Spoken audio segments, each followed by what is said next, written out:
এইখানে তো অনেক কাদো, এখানে কিভাবে যাবো আমি? কেন জুতোগুলো খোলো, জুতো খুলে চলো। কাদোগুলো খুঁজতে পারবো না, চলো এদিক দিয়ে ঘুরি ঘুরি যাই। হ্যাঁ ওই দিক দিয়ে গেলে দেখছো কত দূর ঘুরতে লাগবে। লাগেটা কি, ওইদিকে তো কাদো নাই, আর এখানে যে কাদো।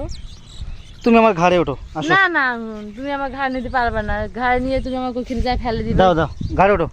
ফেলে দিবে না ওই বুদ্ধি। নাও, তুমি কয় কেজি ওজন, ভালো করে চড়ো। না, ভয় লাগতেছে। না ওঠো। দেখিও, তুমি দেখিও, ঘাড়ে নিছি আবার, তুমি আবার কাদো খসিও না। 6 কেজি ওজন না। 6 কেজি না, ওরে বাপরে। কয় কেজি ওজন তুমি? 46 কেজি ওজন। 46 কেজি ওজন আমি বুঝলামই না, তুমি 46 কেজি ওজন। আমি তো বাচ্চা ছেলের মতন একটা ওজন। দাবাক নিয়ে এসে হাঁপাচ্ছ কেন? তা হাঁপাচ্ছি এই যে শালার কি কয় না কয়, আমি নাকি ওয়াক উঠি নিয়ে আসতে হাঁপা গেছি। তো গেছো না, হাঁপাচ্ছ তো তুমি।